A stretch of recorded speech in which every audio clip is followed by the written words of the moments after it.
और अब सीधे राजधानी जयपुर का रुख करेंगे, जहां पर आज मुख्यमंत्री भजनलाल शर्मा विदेश दौरे से लौट आए हैं। भाजपा मुख्यालय से सीधी तस्वीरें, जहां पर उनका भव्य स्वागत किया गया है। एयरपोर्ट से लगा करके बीजेपी मुख्यालय तक बीजेपी के कार्यकर्ता और आम लोगों की तरफ से भी सीएम का जोरदार अभिनंदन किया गया विदेश दौरे से वापस लौटने पर। और ये जो तस्वीरें हैं वो बीजेपी मुख्यालय की तस्वीरें, जहां पर स्वागत समारोह का आयोजन किया गया है। कुछ ही देर में सीएम इसे संबोधित करेंगे। उनके पास में एक तरफ आपको प्रदेश संगठन के मुखिया मदन राठौड़ नजर आएंगे, दूसरी तरफ डिप्टी सीएम प्रेमचंद बैरवा नजर आ रहे हैं और उनके ठीक आगे पूर्व प्रदेशाध्यक्ष अशोक परनामी भी मंच पर मौजूद है। उनके आगे की तरफ जो है वो हम सबके बीच में जिनका आपको मंत्रियों की मौजूदगी भी आप देख सकते हैं। हमारे मुख्यमंत्री आदरणीय भजनलाल जी शर्मा साहब पहुंच चुके हैं। तमाम भारतीय जनता पार्टी के वरिष्ठ नेता यहां पर मौजूद हैं, जिनमें मंत्रियों की मौजूदगी, डिप्टी सीएम भी मंच पर मौजूद हैं सीएम के साथ में। और मुख्यमंत्री कुछ ही देर में इस समारोह को संबोधित करेंगे। सीधी तस्वीरें मिल पा रही हैं राजधानी जयपुर के बीजेपी मुख्यालय से। हमारे उप मुख्यमंत्री डॉक्टर प्रेमचंद जी बैरवा, जिनका भी और इसी खबर पर ज्यादा जानकारी के साथ हमारे सहयोगी हितेंद्र जुड़ चुके हैं फोन लाइन पर। हितेंद्र, क्या अपडेट है? बीजेपी मुख्यालय में जोरदार भव्य समारोह का आयोजन किया गया है, मुख्यमंत्री विदेश से लौट आए हैं। जी, मुख्यमंत्री जो है वो यहाँ पहुंच चुके हैं। जो स्वागत के लिए जो यहाँ पंडाल बनाया गया है बीजेपी ऑफिस के बाहर, वहाँ पहुंच चुके हैं मुख्यमंत्री। और जो है बीजेपी जो है सरकार में कुछ सरकार के जो सरकार में शामिल जो नेता हैं उनका दावा है कि वो 15 लाख करोड़ रुपए के निवेश जो है राजस्थान में निवेश के लिए जो है एमओयू करके पहुंचे हैं। और वे अभी पिछले एक हफ्ते से जो है जर्मनी और यूके की यात्रा पर थे। जी जी बिल्कुल। मंच पर अशोक परनामी, मदन राठौड़, डिप्टी सीएम भी नजर आ रहे हैं, अरुण चतुर्वेदी भी नजर आ रहे हैं। कौन कौन नेताओं की मौजूदगी है वहां पर? जी हेमंत, मैं बताना चाहूंगा कि यहाँ लगभग सभी नेता जो बीजेपी से जुड़े हुए नेता हैं और सांसद हैं, यहाँ के भीलवाड़ा के सांसद यहाँ मौजूद हैं। सभी मंत्री यहाँ लगभग पहुंचे हुए हैं। उप मुख्यमंत्री प्रेमचंद बैरवा हैं यहाँ, और राज्यसभा सांसद जो है घनश्याम तिवारी वो मौजूद हैं यहाँ। पूर्व मंत्री अरुण चतुर्वेदी यहाँ मौजूद हैं। और इनके अलावा भी कई नेता जो है यहाँ, अविनाश गहलोत जो मंत्री हैं वो भी यहाँ मौजूद हैं। तो काफी बड़ा यहाँ जो है बीजेपी नेताओं का जो है जमा हुए हैं वो लोग यहाँ। और वे मुख्यमंत्री का स्वागत करने पहुंचे हैं। वो यूके और जर्मनी की जो एक हफ्ते की यात्रा जो करके आए हैं, वहां से उन्होंने काफी निवेश के बारे में, राजस्थान में निवेश बढ़ाने के बारे में बातचीत की है और काफी एमओयू भी वहां साइन किए हैं। जी, अभी इंतजार है सबको हितेंद्र की मुख्यमंत्री आज अपने संबोधन में क्या कुछ कहेंगे। क्या जानकारी आज सीएम दे सकते हैं कि कितना विदेश से निवेश को लेकर के करार हुए हैं, कितनी उम्मीदें, संभावनाएं राजस्थान में हैं?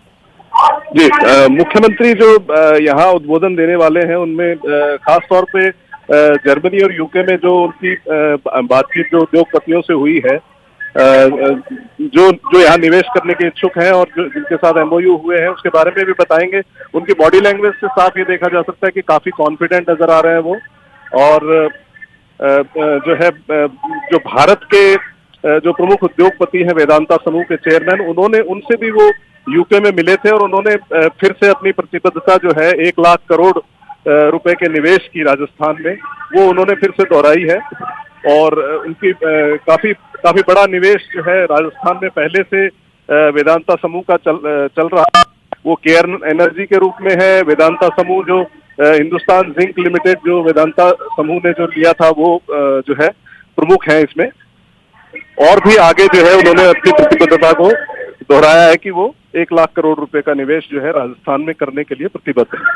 हितेंद्र, अब की बार जब पिछली दफा सीएम गए थे विदेश और उनके साथ में डॉक्टर प्रेमचंद बैरवा भी थे, इस बार का ये दौरा जर्मनी, यूके का खासतौर पर, और लंदन से मुख्यमंत्री जब यहाँ पर लौटे हैं, तो भव्य समारोह का आयोजन हो रहा है। स्वागत की भव्य तैयारियां हमने एयरपोर्ट पर भी देखी, तमाम बीजेपी के नेता वहां पर भी पहुंचे थे। क्या संदेश है सत्ता और संगठन का इससे?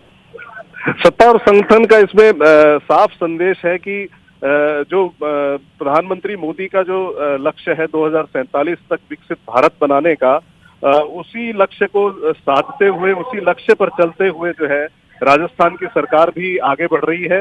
और सत्ता और संगठन यही जो है दिखाना चाहते हैं, यही जनता में मैसेज देना चाहते हैं, लोगों में मैसेज देना चाहते हैं कि जो है निवेश और राजस्थान प्रदेश की जो विकास है उसमें कहीं कोई पोर कसर नहीं छोड़ी जाएगी, और उसके लिए जो भी मुमकिन होगा वो प्रयास जो है सरकार करेगी। और इसी कड़ी में जो है मुख्यमंत्री लगातार दूसरे देशों का दौरा कर रहे हैं, विदेशों से भारत खासतौर पर राजस्थान के लिए जो है निवेश आकर्षित करने के लिए जो है वो अपने जो है लोगों से मिल रहे हैं बाहर जाके। इससे पहले भी वो जो है कोरिया, दक्षिण कोरिया और जापान की यात्रा करके आए थे, वहां से भी उनको काफी अच्छा जो है रिस्पॉन्स मिला था।